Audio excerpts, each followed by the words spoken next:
개인을 살리는 것은 정말 어려운 일입니다.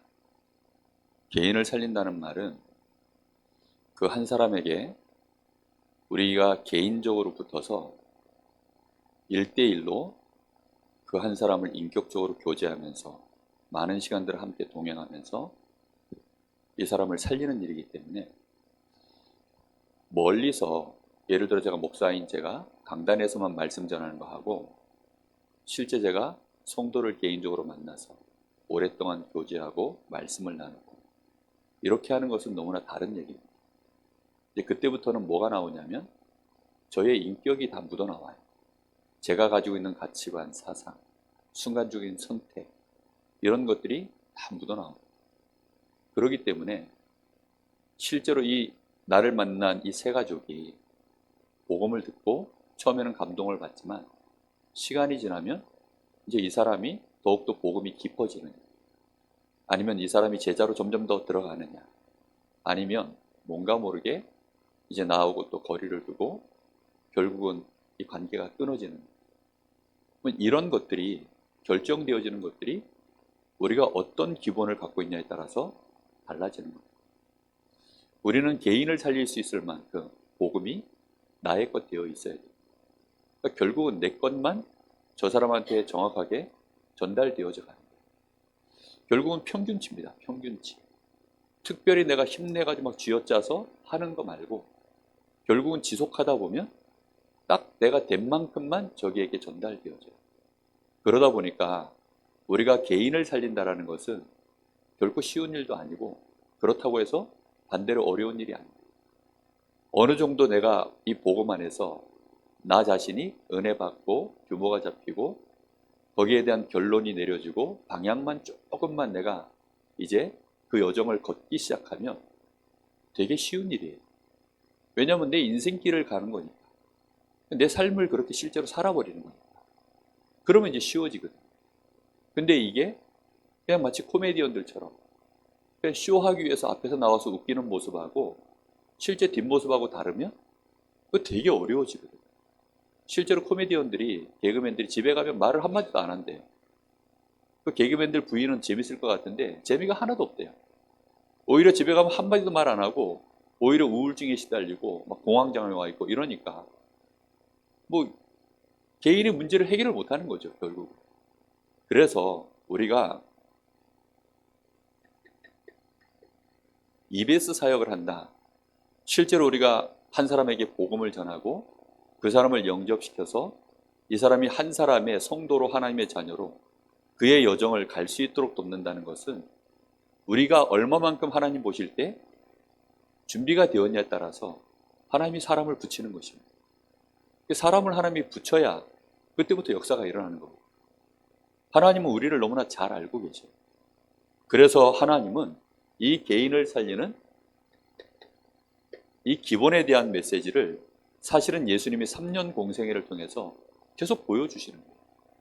예수님이 제자들과 동행하시면서 이 제자들의 연약한 모습들을 전부 수용하고 그리고 초월하고 실제로 답을 주시고 치유하시고 갱신시켜 나가시는 이 모든 여정을 예수님이 실제로 제자들과 함께 살아내시는 겁니다. 제자들도 예수님과 함께 그 여정을 걸어봤기 때문에 이제 그걸 통해서 자기들도 배우는 거죠.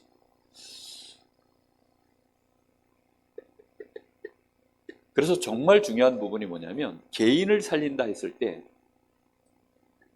우리 눈에 이 결론이 내려져야 됩니다. 하나님의 나라.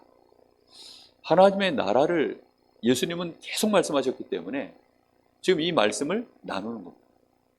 다 아는 얘기인데요.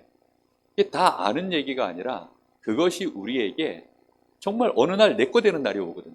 그래, 나는 하나님 나라에 내가 정말 그 배경 속에서 내가 천국을 향하여 걸어가는 여정 속에 이 땅에 하나님의 나라를 이루는 여정 속에서 지금 저 사람을 만난 거야. 이렇게 되어져야 되거든요.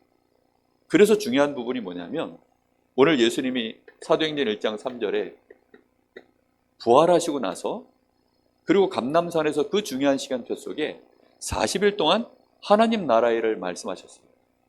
이걸 40일을 말씀하셨어요. 근데 이 말씀을 정말로 제대로 알아들은 인물이 하나 나왔죠. 그 사람이 바로 사도 바울입니다. 사도행전 19장 8절에 보면 이 바울이 한술 더 떠가지고 바울은 며칠 동안 얘기했냐면 90일을 얘기했어요. 그러니까 석 달 동안 하나님 나라를 몇 달을 얘기했냐면 석 달을 얘기했다고 나옵니다. 그러니까 얼만큼 이 바울은 하나님 나라에 대하여 분명한 이 세계관과 결론을 갖고 있었던 거죠.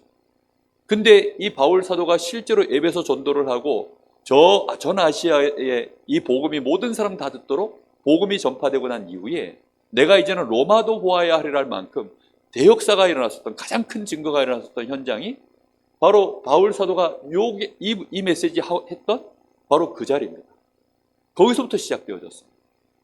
그래서 우리가 한 사람을 돕는다 했을 때는 우리 자신이 먼저 항상 하나님의 나라라고 하는 이 비밀을 내 가슴 속에 늘 가지고 있어야 됩니다. 왜 그렇습니까? 우리는 누굴 상대하는 거냐면 사단의 나라. 실제로 이 사람의 배경이 사단의 나라예요.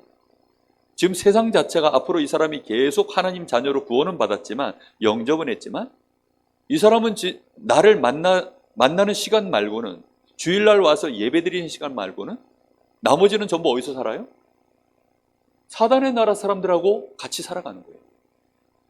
그러면 이 사람은 자기의 정체성이 흔들릴 수밖에 없습니다. 수없이 많은 문제들이 오는데 그 문제 앞에 혼선이 오기 시작해요. 그럼 별것도 아닌 일에 시험 들고 갈등하고, 그러다가 어느 날 결정타를 맞으면 또 이제 신앙이 무너져 버리고 교회를 떠나버리고, 이런 일들이 벌어집니다. 분명히 예수님이 직접 말씀했어요. 요한복음 16장 11절. 세상입니다. 바울 사도가 이렇게 얘기합니다. 고린도후서 4장 4절에 그냥 마귀가 아니라 세상 신. 그 사이즈가 악령 이렇게 말을 하지 않고 세상 신이라고 얘기했어요. 에베소서 6장 12절에 보면 이 마귀가 어디까지 활동하고 있습니까? 정치, 경제, 사회, 문화, 종교 전부 다요. 전부 다를 이 마귀가 관계를 가지고 장악하고 있다라고 바울은 그렇게 본 것입니다. 뿐만 아니라 베드로전서 5장 7절 8절에는 이 마귀가 지금 이 세 가족의 대적이에요. 나의 대적이기도 하고 이 세 가족의 지금 대적자로 이 마귀가 분명히 활동을 합니다. 우리가 이런 사실들을 알기 때문에 그냥 두면 안 되거든요. 특히 이 세상 속에서 마귀는 뭐하고 있죠? 지금도 요한복음 8장 44절 거짓의 아비입니다. 그러니까 온갖 거짓을 가지고 진리의 복음을 막는 거예요. 하나님의 자녀로서의 이 축복을 모르도록 끊임없이 지금도 활동하고 있습니다. 근데 주로 누굴 통해서 지금 이 마귀가 이 거짓을 퍼뜨리죠? 바리새인. 오늘 말씀에 나왔던 서기관. 이런 사람들을 통해서 이 마귀가 노략질하고 속이기 때문에 무조건 당하는 것입니다. 정말 요즘 인터넷에 보면 서로가 서로를 향해서 요즘은 막 이단이라고 막 난리가 났어요. 누가 정말 정통인지 누가 맞는지 알 수가 없어요. 이제는 신천지에서요 우리 기독교를 보고 이단이라고. 걔네들이 숫자가 많고 더 많이 떠들면 일반 사람들은 몰라요. 누가 목소리를 더 많이 내고 누가 그런 얘기들을 더 많이 막 자꾸 도배를 해나가에 따라서 이 가짜 뉴스에 사람들은 속거든요. 그리고 사람의 뇌는 이상해요. 많이 듣고 많이 접하고 많이 충격받으면 그것이 어느 날 그런가 하고 납득이 돼요. 절대 그럴 리가 없는데 그런가 하고 납득이 된다니까요. 아니 여러분 단군 신화 여러분 솔직히 그게 말이 됩니까? 아니 곰하고 호랑이하고 마늘을 갖다 잔뜩 주고서 그거 먹으면 끝까지 참아내면 사람이 된다. 말이 돼요? 근데 그걸요 사람들은 우리나라의 그 단군 신화에 그걸로 믿고 있어요. 저는 교회 다니고 있는 대학 다닐 때 선배가 저보고 우리 IBF 제가 이제 동아리 출신인데 수련회를 갔는데 줄을 쫙 세우더니 아침 조회에 아침 딱 점호하면서 이 선배가 하는 말이 자 오늘이 단기 몇 년이야? 라고 물어보고 그러니까 아무도 대답을 못했어요. 그랬더니 자랑스럽게 얘기하더라고. 아니 대한민국 당군의 자손이 그걸 모르면 되겠냐. 아니 기독교 동아리 선배가 그 말을 하더라고요. 내가 그래서 하도 기가 차가지고 오늘이 예수님 탄생하신 지 1998년인 그때가 몇 년도인지 제가 기억이 잘 안 나는데 그렇다고 딱 얘기를 했더니 그거 말고 우리가 지금 단군의 후손인데 우리는 아담의 후손 아닌가요? 우리는 아브라함의 후손 아닌가요?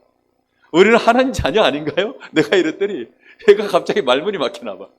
그러니까 마귀는요, 그런 성경 좀 안다고 하는 사람들, 더군다나 강단에서 헷갈리게 만들어버리면 그거는요 뭐 여지없이 당합니다. 한 번은 또 제가 동아리방에 있는데 후배가 선배 하면서 막 뛰어오는 거예요. 그 친구 별명이 구엘리야거든요. 성이 구씨예요. 근데 하도 자기들끼리 기도도 크게 하고 막 통성기도 할 때 막 크게 하고 이러니까 자기들끼리 별명을 붙였는데 너는 엘리야해 해가지고 구엘리야. 근데 이 친구가 동아리방에 여호와 증인이 찾아왔네.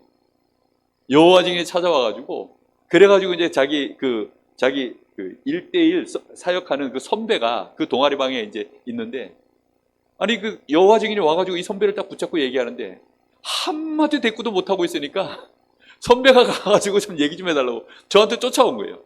그때 이제 제가 복음받은 지 1년쯤 지났을 때예요. 그래서 쫓아갔죠. 쫓아갔더니 말도 안 되는 소리 가지고 뭐라고 떠들고 있는데 그 말에 할 말이 없어가지고 이 친구가 무릎 꿇고 앉아있더라고요. 야, 제가 그걸 보면서 얼마나 속이 뒤집어지든지 바로 그 선배가 그 단기 얘기했다. 그래서 내가 속으로 참 큰일 났다, 큰일 났어. 여러분, 마귀는요 지금도 성경 든 자들을 아주 교묘하게 활용해서 계속 지금도 하고 있어요. 분명히 우리가 알아야 됩니다. 그래서 우리가 전도를 한다 했을 때는 전도를 이해한다고 했을 때 가장 중요한 키워드가 바로 이 나라라고 하는 비밀입니다. 하나님의 나라. 이 배경을 가지고 우리가 한 사람을 도울 때 이 사람이요 정말로 기도 응답 받도록 만들어줘야 돼요. 지금 예수 믿고 이 사람이 새 가족이 됐는데, 하나님 자녀가 됐는데 이 사람에게 가장 빠르게 도와줘야 되는 비밀이 뭐냐면 기도 응답 받을 수 있도록 도와주는 거예요. 그럼 기도 응답이 도대체 뭐냐? 이걸 알려야 될 거 아닙니까? 기도 응답 받도록 도와주는 중요한 키가 다른 게 아닙니다. 이 사람은 지금 무슨 기도하고 있을 거냐면 먹고 마시는 거예요. 자기 인생의 그 애로사항들 그거 해결하는 걸 응답받으려고 할 겁니다. 근데 그것을 예수님은 좀 뭐라고 얘기하셨어요? 그거는 네가 불신자 때 구하던 거야. 그거 말고 먼저 하나님의 나라와 그 의를 구해라. 단순히 하나님의 나라 이렇게 말하면 새 가족이 어떻게 이해를 하겠어요? 하나님의 나라라고 하는 이 비밀을 우리 성도들이 개인이 정확하게 의미를 가지고 있어요. 이게 안 되어지면 지금 이 세상 나라 가운데서 내가 하나님의 자녀로서, 내가 하나님의 나라의 이 배경을 가진 자로서 이미 모든 축복을 갖고 그걸 가지고 이제 이 땅을 정복해 나가는 여정 속에서 그 정복의 결과들로 나에게 응답들이 오는 거거든요. 근데 이제 그걸 모르게 되면 어쩔 수 없이 여기에 딱 묶입니다. 먹고 마시는 문제. 의식주 문제에 딱 걸려서 이걸 기도응답 받으려고 해요. 그래서 처음부터 도와줘야 돼요. 새 가족은 누가 처음에 돕느냐에 따라서 달라져요. 우리 그 이종서 성도님이 어느 날 신방을 가려고 이제 갔더니 우리 장락군 장로님을 찾는 거예요. 이게 왜 장장로님을 찾는가 했더니 처음에 이제 저희 교회 새 가족으로 왔을 때 그때 안내위원이 있어가지고 장정로님이 이제 여기 이렇게 그 이종서 성도님 옆에 앉아서 같이 예배를 드렸어요. 근데 장로님이 어떻게 젠틀하게 이렇게 하셨는지 몰라도 이번 마음속에 장로님이 인상이 되게 좋았던가 봐. 그래가지고는 그 신방을 가는데 같은 우리 김현희 권사님 이제 같은 김지원 집사님과 같은 이 구역이고 그러니까 김현희 권사님 아니에요? 맞아요. 그 같은 구역이거든요. 그래서 이제 오시니까 김현희 권사님도 오고 하니까 그 장장로님 안 오시냐고 이렇게 나중에 물어보니까 그런 사연이 있더라고요. 그러니까 새 가족은 처음에 교회 와가지고 자기에게 조금 도움 주고 누군가 조금 자기에게 친절하게 하고 이렇게만 해도요 그 사람이 강하게 인상에 남습니다. 왜냐하면 새 가족은요, 교회 처음 딱 오면 어떤 생각하느냐, 전부 다 천사인 줄 압니다. 그리고 자기한테 와서 조금만 이렇게 가르쳐도 이분이 굉장히 박식하고 이분이 성경을 너무나 잘 알고 FM으로 나한테 가르쳐준다? 이렇게 생각합니다. 설마 이 사람이 나에게 틀린 것을 가르쳐주랴? 이런 생각은 꿈에도 안 해요. 처음에 왔을 때 그래서 길을 잘 들여요. 질을 낸다 그러죠? 저희 황 권사님이 처음 교회 갔을 때 인도하신 분이 새벽 예배부터 데리고 나가셨대. 그래가지고 새벽 예배가 당연한 건 줄 알았대. 그러니까 처음부터 어떻게 기도하는 방법을 가르치느냐, 처음부터 뭐가 기도 응답인지 진짜로 알려주느냐에 따라서 달라지는 거예요. 우리 자신이 그래서 말씀 속에서 받은 바들을 하나하나 조금만 정리해 보시면 돼요. 마태복음 6장에 특히 거기 뭐가 나오죠? 주기도문 나옵니다. 이 주기도문의 핵심 키워드가 뭐냐면 하나님의 나라가 이 땅에 임하옵시며 라고 기도하라 했어요. 하늘에 계신 우리 아버지요, 이름이 거룩히 여김을 받으시오며, 그러면서 첫 번째 기도가 뭐예요? 나라가 임하옵시며. 그래 놓고는 그 뜻이 하늘에 이미 이루어진 것 같이, 다시 말하면 하나님의 절대 계획은 이미 완성되어 있어요. 그것을 하나님이 우리에게 말씀으로 언약으로 하나님의 시간표를 따라 이 땅에 이루어지도록, 뜻이 하늘에서 이룬 것 같이 땅에서도 이루어지, 전부 하나님의 나라가 이루어지는 여정 속에서 응답받아가는 과정을 예수님이 기도하라고 말씀하신 거죠. 그래서 이런 부분들을 마음에 정확하게 딱 붙잡고 계셔요. 그리고는 사도행전 1장 3절에 마지막 메시지도 하나님의 나라에 대하여 40일을 말씀하셨어요. 그 얼마만큼 중요한지는 우리가 조금만 생각해봐도 아시겠죠.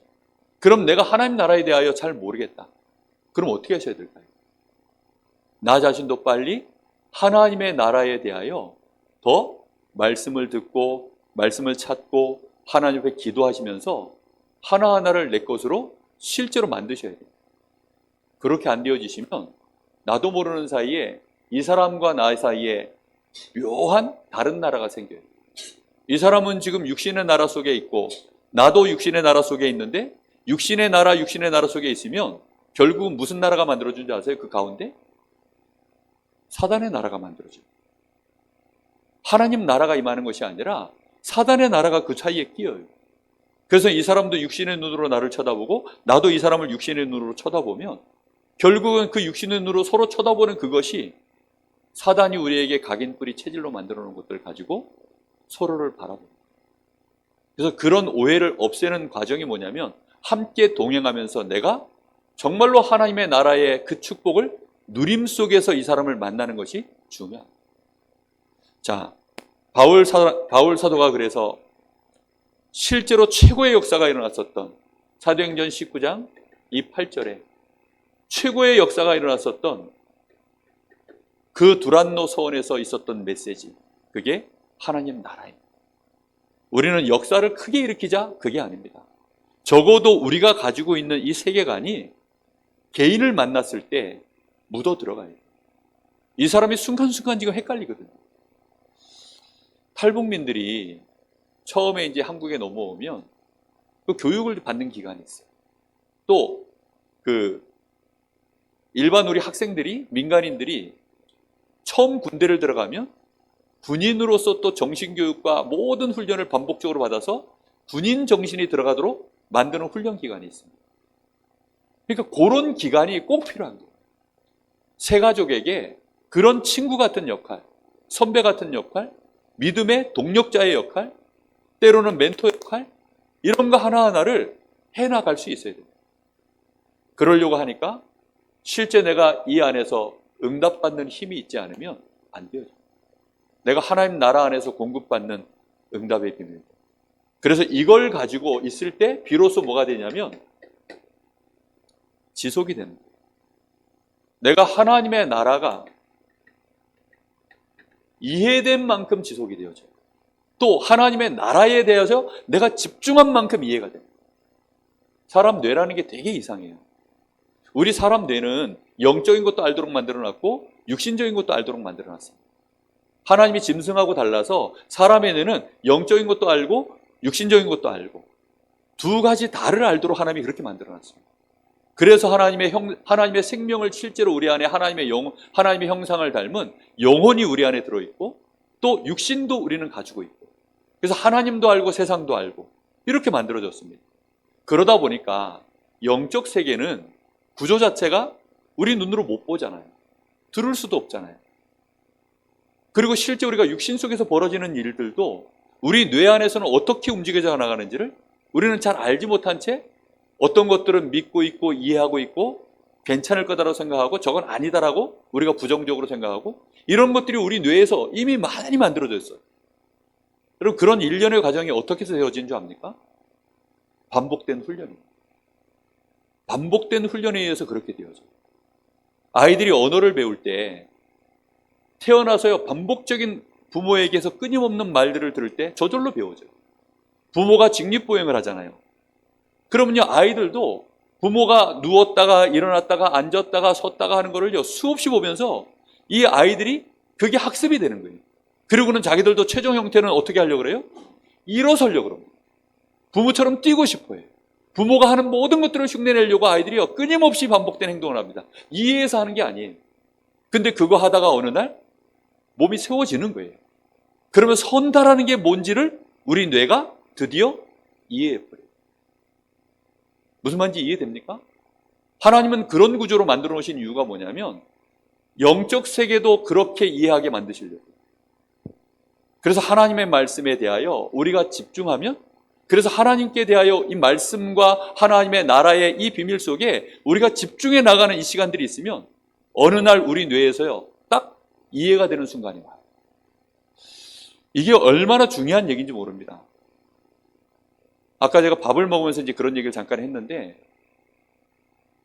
어린 아이들 때는 정말 많이 뛰어놀아요.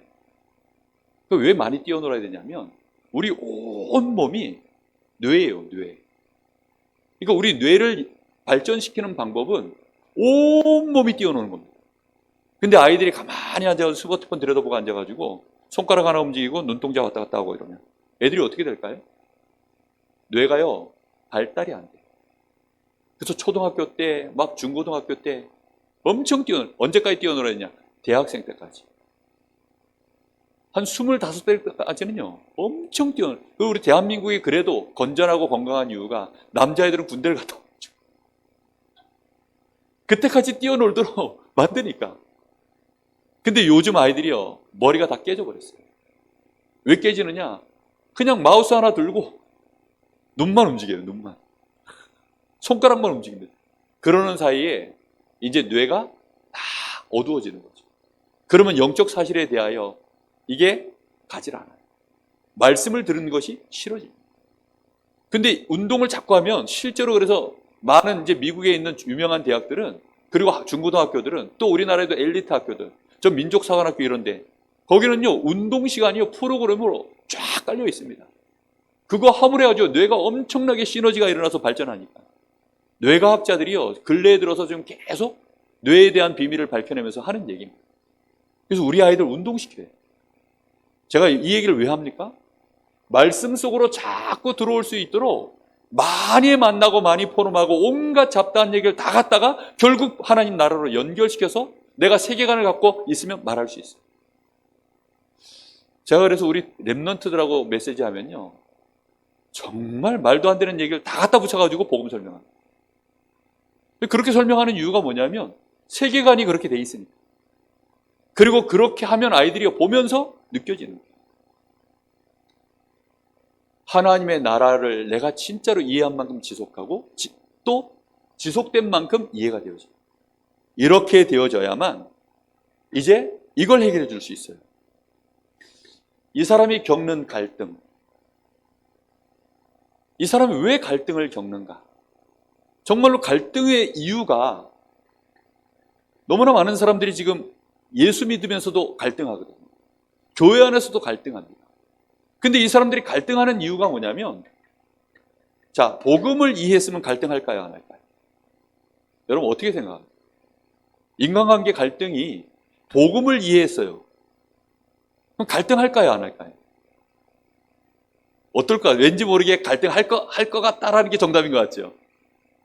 이 이해했다는 말의 정도에 따라서 다르겠죠. 복음을 완전히 이해하는 게 가능할까요? 사실 그건 어렵습니다. 우리가 어떻게 이 복음의 넓이 깊이 높이를 다 알 수 있겠습니까? 그럼 어느 정도 우리가 복음을 알았다라는 수준에 이르러도 사실은 일어나는 갈등 관계가 쉽지가 않습니다. 왜냐하면 우리의 각인뿌리 체질이 마귀가 원하는 대로 나 중심, 육신 중심, 성공 중심으로 이미 오랫동안 물들어 있거든요.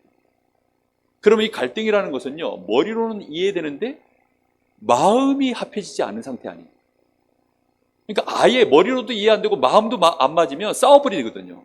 갈라져 버리든지. 근데 갈등이라는 건 뭐냐면 머리로는 이해가 되는데 마음이 안 합해지니까 이걸 어떻게 좁히지 못해서 이 상태로 지금 계속 가는 상태가 갈등 아닙니까? 그럼 이 갈등이라는 것이요, 이게 이제 해결이 안 돼요. 복음이니까 강단에서 계속 복음은 살리는 겁니다. 복음은 이해해 주는 겁니다. 기다려 주는 겁니다. 치유하는 겁니다.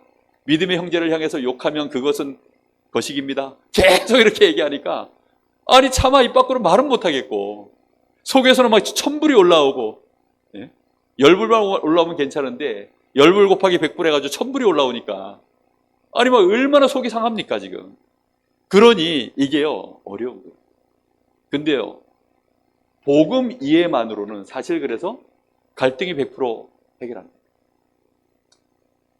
제가 예전에 그 전쟁 영화 이런 걸 보니까 지들끼리는 막 맨날 티격태격 싸워. 막 정말 원수지간까지처럼 싸웁니다. 같은 동기인데, 훈련소 동기인데 막 원수처럼 싸웁니다. 알고 봤더니 이것들이 세상에 있을 때부터 원수 덩어리야.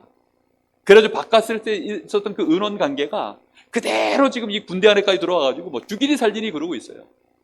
그러고 있는데요, 전쟁이 진짜 난 거예요. 그래서 전쟁터에 나가니까 그때부터는 이 두 사람 사이가 뭘로 바뀌어요?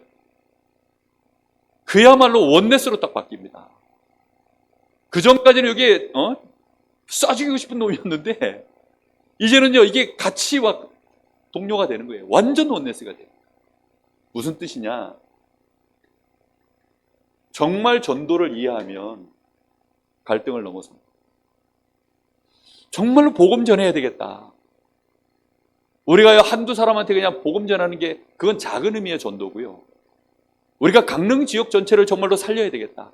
이럴 때 우리가 이 지역의 다민족들, GCK들, 그리고 정말 이 지역에 뿐만 아니라 이 지역을 통해서 강원도와 저 237, 5천 종족 그 선교의 마인드가 진짜라면, 그러면요 그 일이 시작될 때에는 우리 교회가 진짜 원네스가 진행되어져 갈등이 사라져버려요.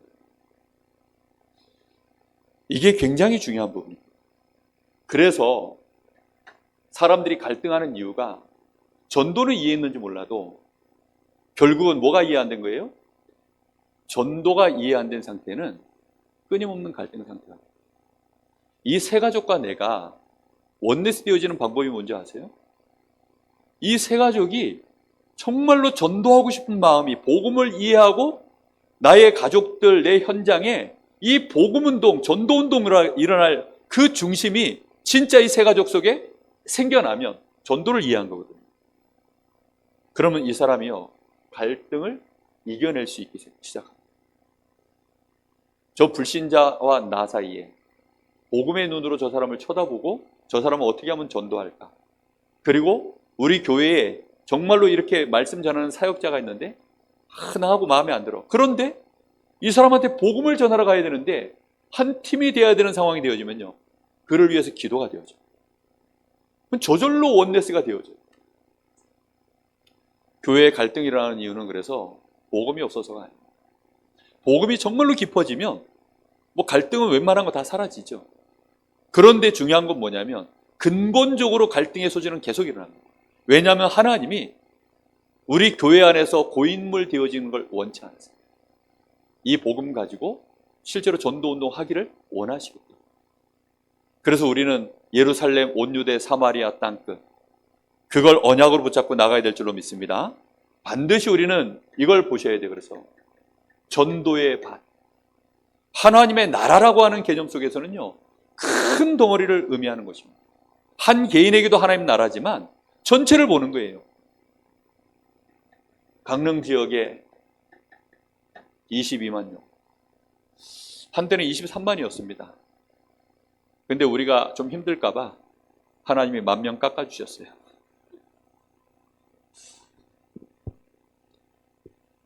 그 사람들이 어디로 갔는지 모르겠지만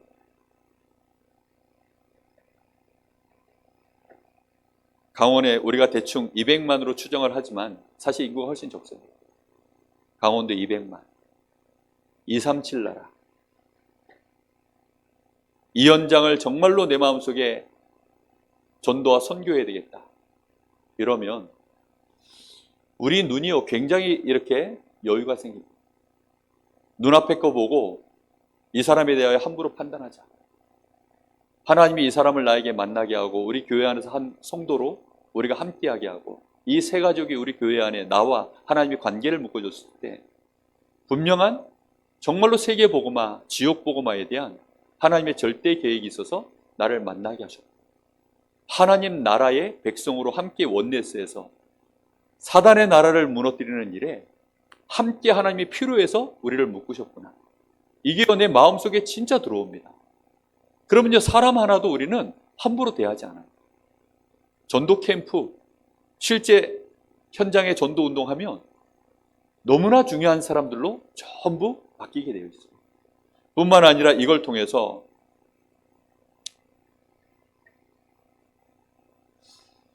우리가 복음을 진짜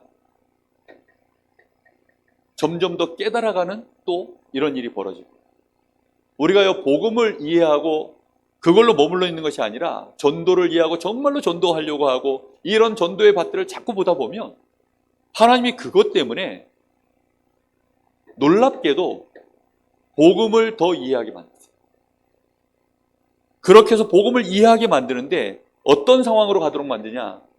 드디어 이제 이 복음이 용서의 복음으로 다른 사람을 긍휼히 여기고 진심으로 내 마음에 품고 그를 위하여 기도할 수 있는 이제 이렇게 복음이 힘 있는 복음으로 나에게 실제로 와요. 그리고 이 복음이 나로 하여금 예전에는 도무지 담을 수 없었던 것들을 담도록 만듭니다. 수용하도록 만듭니다. 결국은 이걸 넘어서게 만듭니다. 나 중심. 이걸 뛰어넘도록 만듭니다. 그리고 우리의 각인 뿌리 체질 속에 들어와 있는 율법주의, 이걸 구분할 수 있도록 눈을 열어줍니다. 율법주의가 뭡니까? 한마디로 말하면 나는 맞고 너는 틀렸다는 거예요. 나는 이렇게 하는데 너는 왜 그렇게 하는 거예요? 이게 이제 율법주의입니다. 한마디로 말하면. 율법을 가지고 맞다 틀리다를 따지기 시작할 때, 근데 저 사람은 맞고 나는 안 됩니다 라고 할 때에는 그건 율법주의가 아니에요.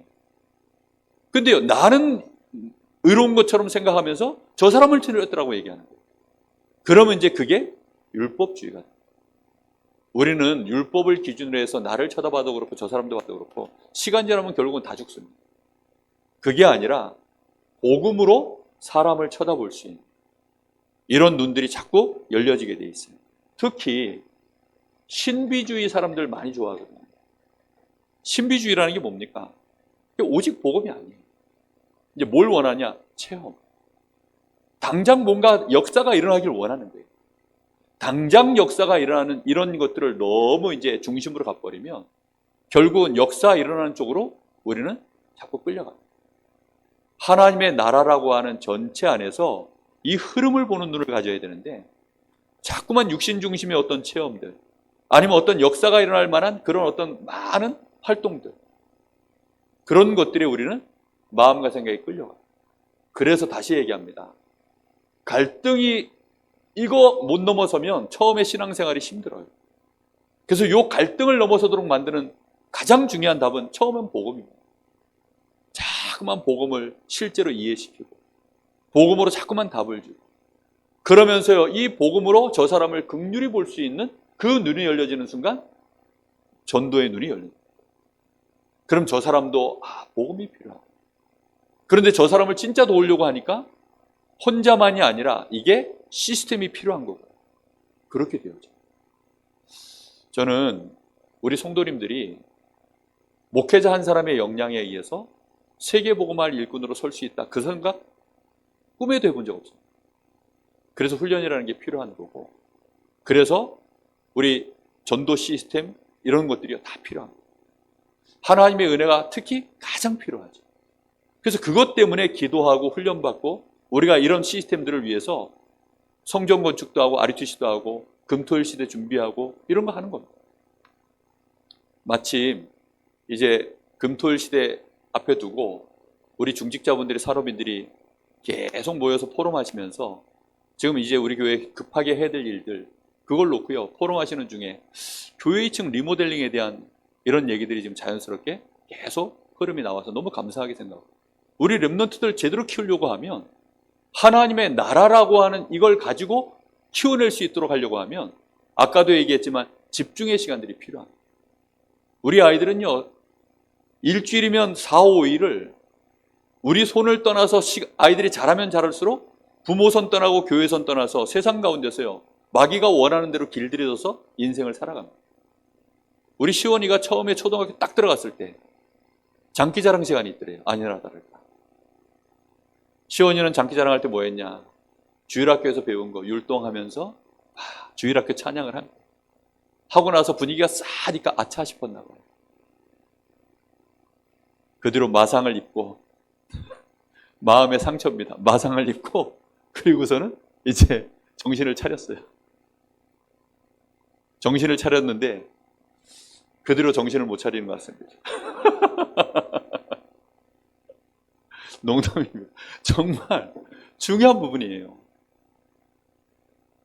우리 렘넌트들이요. 세상 나가서 생각지도 못한 근데 우리 교회가 이게 커지면 금토일 시대 시스템이 정말로 강렬하고 교회 이게요. 우리 아이들한테 물 셀 틈 없는 어떤 시스템들이 준비되어져서 그렇게 해서 아이들한테 이 복음이 들어가고 실제도 하나님 나라 그리고 렘넌트로서의 정체성 이런 게 들어가서 아이들이 교육이 되어지면 세상 나가서요. 이 교육받는 것에 내가요. 오히려 저기가 이상하다라고 느껴지는 시간입니다. 그게 역전돼야 돼요. 이게 문화적 역전이 돼야 되거든요. 지금. 근데 옛날에는 교회 오빠 이러면 대세였어요. 그러니까 교회 오면 기타 치고 노래 부르고 뭐 게임 같은 거 뭐 늘 리더하고 그게 교회 오빠가 하는 일이었어요. 왜냐? 교회에서 늘 그 일을 하니까. 지금도 쿵쿵 따리 쿵쿵 따 이런 거. 지금 텔레비전에서 나오는 뭐 애들 뭐 게임하는 거 있잖아요. 유재석이 뭐 강호동이 얘네들 게임하는 거. 옛날에 어렸을 때 교회에서 다 하던 거 지금도 하더라고요.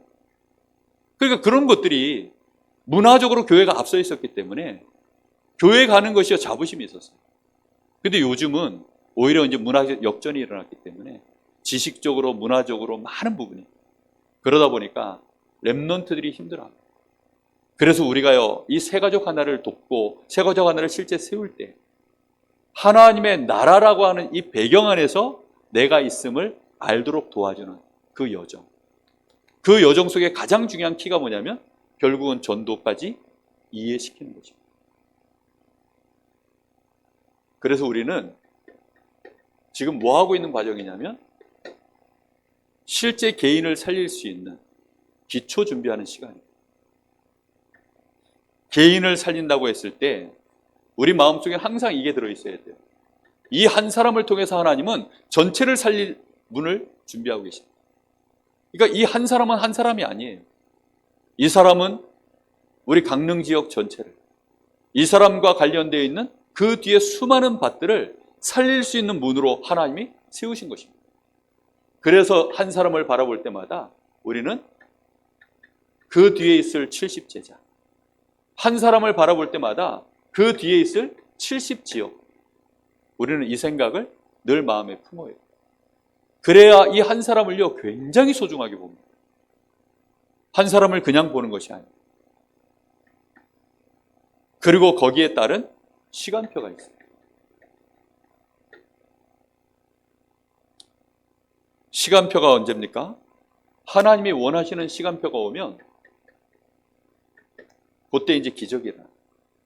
하나님이 원하시는 시간표는 뭐냐면 전체가 원네스를 이룰 때 전체가 원네스. 제가 교회 담임 목회자로 여기 있는 우리 성도들 단 한 사람도 내 마음에 못 품는다. 실격입니다. 왜냐? 정말로 전도하고 선교운동 하려고 하면 원네스가 돼야 되는데 담임 목사 마음에 뭔가가 지금 한 사람이 앞돼 있고 뭔가 한 사람을 내가 밀어내고 있고 이러면 어떻게 될까요? 그러면요 원네스 자체가 불가능해요. 그렇죠? 정말 그렇거든요. 하나님은 원네스의 시간표를 기다리고 계세요. 원네스가 일어날 때마다 하나님은 우리가 상상할 수 없는 일들을 그때 이뤄나가시는 거예요.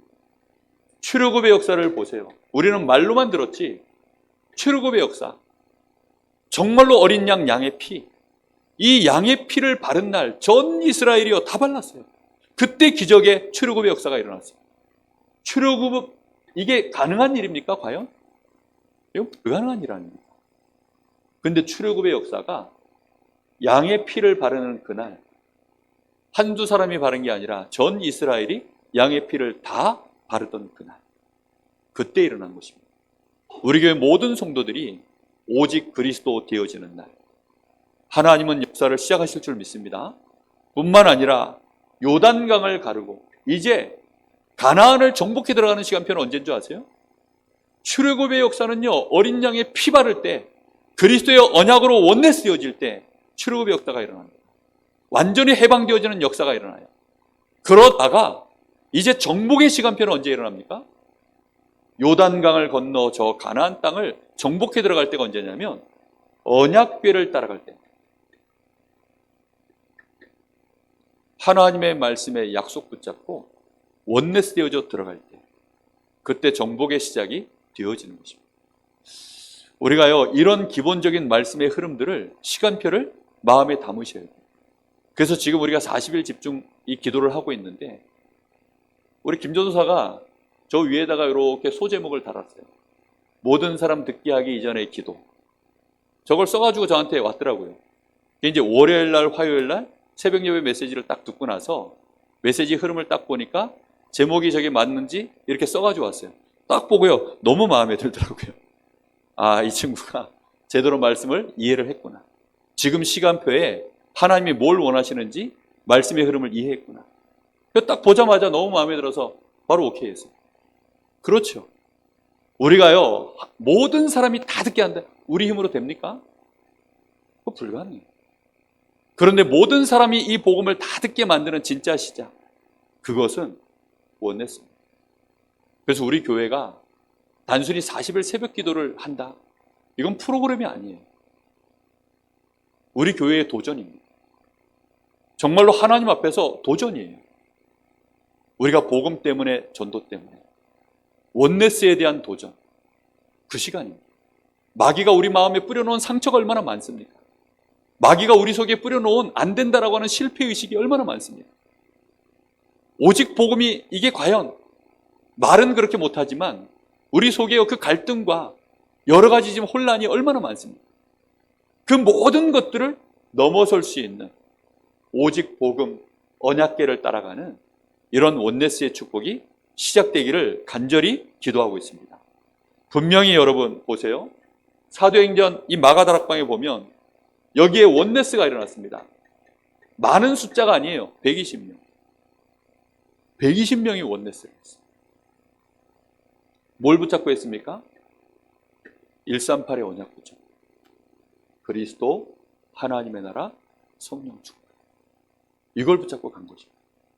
세 가족의 교회에 딱 들어왔을 때요, 이 원네스 안에 녹아들어 버려요.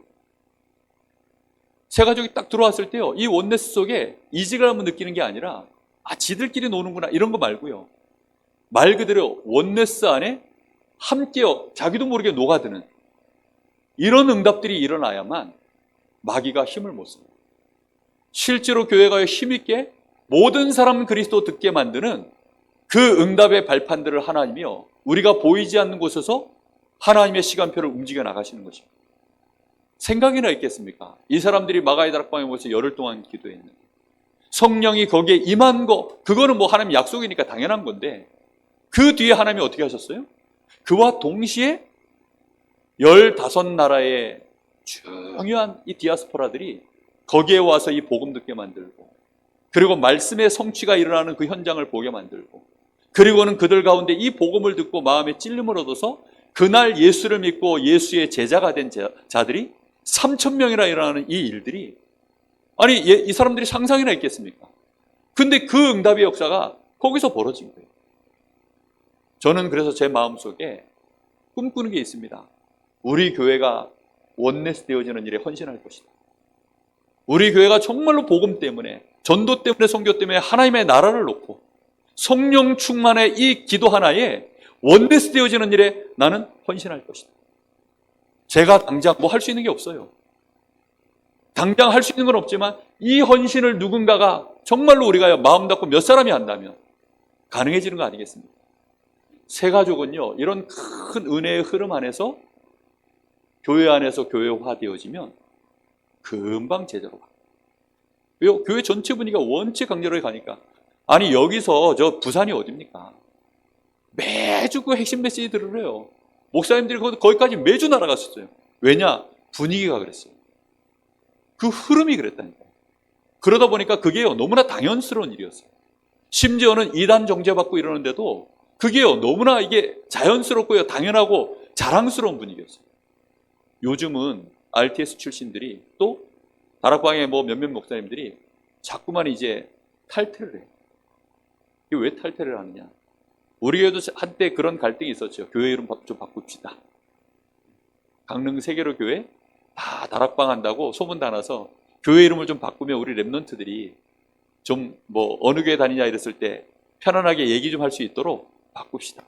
뭐 그런 얘기들이 좀 있었습니다. 지금 분위기가 뭐냐? 원네스가 많이 깨졌습니다. 뭔가 모르게 지금 흐름이 깨져 있습니다. 저는 우리 교회가 증거를 보이기를 기도하고 있습니다. 정말 오직 복음 138, 이게 진짜다. 그래서 이 역사가 일어남으로 인하여서 우리 렘넌트들이 보도록 만듭니다. 새 가족이 보도록 만듭니다. 우리가 함께 이 언약을 붙잡고 지금 집중하는 시간표입니다. 함께 기도가 모아지기를 예수님의 이름으로 축복합니다. 그래서 이것을 통해서 자연스럽게 우리에게 응답으로 오는 것이 5 기초예요. 결국은 나 자신, 기초 중에 기초, 내가 살아나고 나 자신이 살아나는 거예요. 그리고 만남 속에서 하나님의 실제적인 계획들이 성취되어지고요. 그리고 우리 가정에 하나님의 나라가 임하고 나의 업과 나의 지역에 하나님의 나라가 실제로 임하는 이런 응답의 모든 과정들이 하나님의 나라라고 하는 이 언약 속에서 복음과 전도를 바라볼 때, 그걸로 우리가 진짜 원네스를 놓고 기도해 나갈 때 하나님은 이 응답들을 기초로 까실 줄로 믿습니다. 여러분, 이 기초는 우리가 놓는 게 아니에요. 이 기초는요 25시의 영역입니다. 우리가 이 폼은 만들 수 있어요. 그래서 여기다 다락방 뭐 몇 군데 세우고 뭐 미션홈 몇 군데 만들고 할 수는 있습니다. 그러나 거기에 하나님이 진짜 역사하시는, 거기에 전도 시스템, 하나님 나라, 요즘 계속 나오는 단어 망대가 세워지려고 하면 우리가 세운다고 되는 게 아니잖아요. 하나님이 거기에 진짜 역사해 버리셔야 응답은 시작되는 겁니다.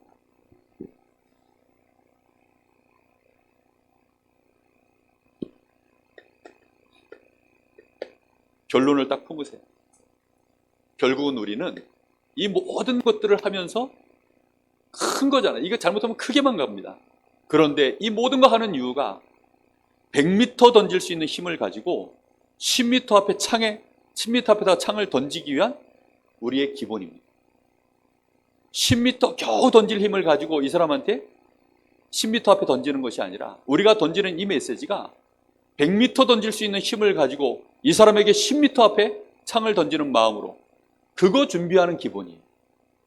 내가 예수가 그리스도야, 야 예수 믿으면 좋아, 야 우리 교회 와봐 분위기 좋아, 뭐 이 정도, 그것도 좋은 얘기죠. 너무나 좋은 겁니다. 그런데 그거는 힘이 약해요. 겨우 10m 앞에 내가 10m 힘을 가지고 던지는 수준밖에 안 돼요. 우리가 이것들을 기본으로 갖추는 이유는 힘있게 결국 누구를 살리기 위함입니까? 개인을 살려내기 위해서. 갓 수학 선생님으로 이제 처음 부임하신 선생님한테 배우면요, 그 학번은 죽어납니다. 제가 고등학교 때 첫 선생님이 고등학교 2학년 때 수학 선생님이 임용고시 이제 막 합격해가지고 처음 부임하신 수학 선생님이었어요. 정말 죽는 줄 알았습니다. 왜 힘들었냐? 이분이요, 참고서를 그대로 읽어. 자기가 이 수학 문제를 풀어서 이걸 할, 아직 미처 이게 편안하게 안 되니까 수업 준비하는데 미처 준비를 못 했는지, 또 보니까 그 전날 뭐 선생님들한테 붙잡혀가지고 초임으로 왔으니까 이제 뭐 또 밤새도록 술 먹고 그러니까 수업 준비를 미처 못 하셨는지 한 학기 내내요, 수업 시간에 그냥 참고서에 있는 내용을 그대로 읽어가지고 뺏겨가지고 쓰더라고요. 야, 얼마나 죽겠든지. 제가 졸업하고 나서요, 한 3년인가 지나서 그 선생님 잘 계시냐고 물어봤더니 잘 계시대요. 야, 요즘도 수업 그렇게 하냐 그러니까 요즘은 그렇게 안 하시는데요? 그러더라고요. 그러니까 그분도 이제는 익숙해진 거지. 우리가 새 가족을 만나가지고 정말 우리 새 가족이 누구를 만나느냐가 하나님 나라의 이 비밀 속으로 실제 내가 신앙생활에 전도자의 여정을 실제 쉽게 가느냐 못 가느냐 굉장히 결정되어집니다.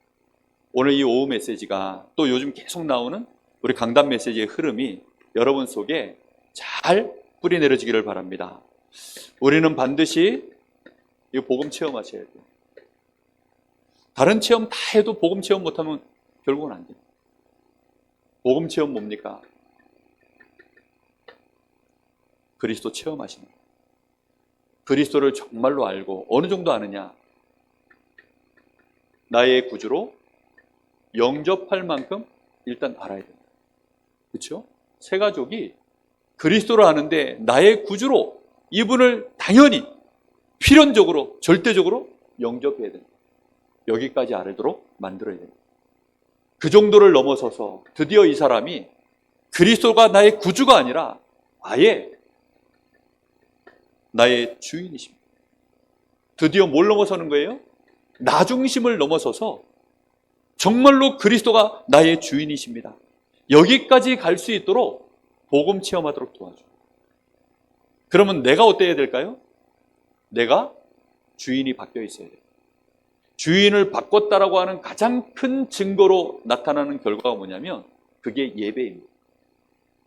주인 바꾼 사람은요, 예배에 양보가 없어요.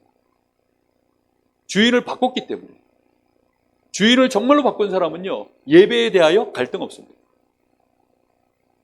정말로 주인을 바꾸면 예배 속에서 오는 그 축복에, 예배 속에서 하나님을 향하는 그 은혜, 그 축복, 그 풍성함, 다른 거 다 떠나서 정말로 나의 주인이신 우리 주님 앞에 내가 예배한다? 그것은 너무나 소중한 일이 되죠. 충성된 그리스도의 제자 되기를 예수님의 이름으로 축복합니다. 이렇게 되어지면 거기에서 자연스럽게 나와지는 것이 전도를 이해하는 것입니다. 전도를 이해한다고 했을 때에는 이 사람 속에 결국은 세 가지 세계관, 육신의 세계, 사단의 나라, 하나님의 나라, 그 세계관이 진짜 만들어지는 거예요. 전도 이해한 것은요, 세계관이 만들어지면 이해한 것입니다. 그래서 우리는 육신적인 싸움하는 것이 아니라 영적 싸움 제대로 하는 거죠. 영적 싸움 하려고 하니까 무슨 힘이 있어야 됩니까? 영적인 힘이 있어요. 그래서 성령의 역사를 구하고 성령 충만을 구하고 성령의 인도를 구하는, 하나님의 말씀의 시간표를 보는, 그게 올바른 세계관 안에서 벌어지는 일이에요. 이 세계관 만들어지면 그 뒤부터 진짜 이제 함께 나눌 부분이 뭐냐면 기도 응답입니다. 이 사람에게 기도보다 더 중요한 게 뭐냐면, 자꾸만 사람들은 헷갈리는 게 뭐냐면 기도 응답을 받으려고 하다 보니까 기도해야 된다고 생각해요. 그거보다 더 중요한 것은 기도 제목입니다. 가지고 있는 기도 제목을 함께 나눌 수 있을 만큼 관계가 쌓아져요. 그래서 편안하게 이 사람이 자기의 기도 제목들, 그 기도 제목이요, 저는 기도 제목이 이겁니다, 이렇게 말하는 거 말고 실제로 이 사람이 하는 얘기가 있잖아요. 자기 어려운 거, 힘든 거, 그게 전부 기도 제목이거든요. 말 그대로 그거 해결받고 그게 급하다라고 생각해요. 그때 거기에다가 기도 제목을 제대로 잡아주는 것이 중요해요. 그러려고 하니까 필요한 게 뭐냐면 포럼이에요. 포럼. 우리가 세계관이 딱 갖춰지면 포럼이요, 하나하나 수정하는 게 쉬워져요. 세 가족이 어느 날 제가 하는 간증을 듣고 포럼할 수 있게 되죠. 함께 그걸 바꿀 수 있어요. 우리 여기 혜원이가 앉아 있어서 그런데 저 친구가 이제 엄마가 그 감리교회 다녀요. 맞지, 감리교회. 근데 엄마가 감리교회인데 어느 날 다락방 메시지 은혜를 받으셨어요. 근데 다락방 교회 가서 가고 싶었는데 차마 이제 여러 가지 인간관계 때문에 못 가셨어요. 그래서 혜원이는 이제 강릉으로 보내면서 너만은 다락방 교회로 가라 해가지고 이제 그렇게 강릉에 와가지고 저하고 연결이 된 거예요. 그렇게 와서는 저 친구하고 이제 만나서 말씀을 나눠보니까 뭐 보니 머리가 복잡해요. 지금은 뭐 많이 멋있어졌는데 그때만 해도요, 모든 게 복잡한 얼굴이었어요. 그래가지고 뭐 이런저런 얘기하는 거예요. 얘기하는 것마다 전부 육신의 세계관을 가지고 마귀가 좋아하는 포럼만 계속 해야 되는 거예요. 그래서 계속 이제 얘기하는 거예요. 특히 뭐가 어려웠냐? 조급증. 나이를 먹어갈수록 저 나이 때는요, 조급해지고. 그 조급증을 못 이기니까 거기에 대한 이제 제가 그 나이 때 복음을 마침 받았기 때문에 그 조급증을 하나님 나라의 이 은혜 안에서 어떻게 내가 인도받아 왔는지 그 얘기를 계속 포럼하니까 자연스럽게 야 그건 틀렸어 이건 아니야 이거 말고요 실제적인 얘기들을 같이 계속 나눴어요. 어느 날 그 조급증이 사라지더라고요.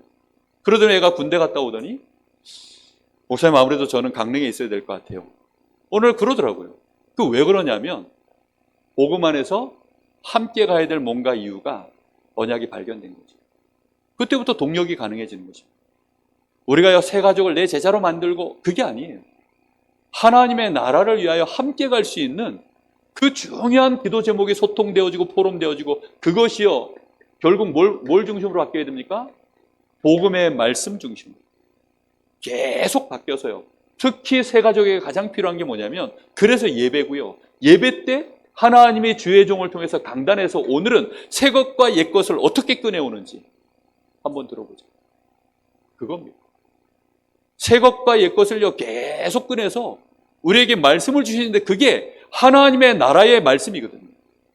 그 말씀을 우리에게 하나님의 나라라고 하는 이 말씀의 답을 우리에게 주실 때 뭐라고 주시는지 함께 또 듣고 또 포럼하고 이렇게 되어지면 거기에서 막연한 답이 아닌 실제 답이 딱 옵니다.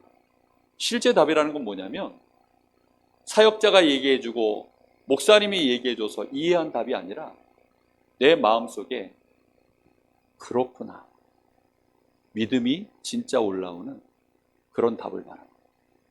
그러면요 힘으로 그리고 갈등을 이겨내고 사단이 꺾입니다. 오늘 우리가 개인을 살리는 기본 했을 때 메시지 사이즈가 조금 큽니다. 그런데 그 사이즈가 큰 이유는 우리가 그 가슴을 갖고 새 가족을 만나야 된다는 뜻입니다. 이렇게 되어질 때 한 개인을 하나님이 살리는 역사, 또 그 개인을 전도자로 바꾸는 역사 이루어 가실 줄로 믿습니다. 기도하겠습니다. 하나님 감사를 드립니다. 오늘도 하나님 저희들에게 지역을 살리고 세계 복음화를 향한 하나님의 가장 큰 소원과 계획 속에 하나님이 우리에게 복음으로 그리스도 안에서 만남을 주시는 개인을 실제로 돕고 살리는 이 축복된 말씀의 가장 중요한 배경들을 오늘 나눌 수 있도록 하셨으니 감사를 드립니다. 이 말씀이 우리 모든 예배하는 말씀 듣는 우리 성도들에게 가슴에 와닿게 하시고 깨달아지게 하셔서 힘있게 여유있게 정말로 새 가족을 도울 수 있는 그런 축복된 증인들 되게 하옵소서. 예수님의 이름으로 기도하옵나이다. 아멘.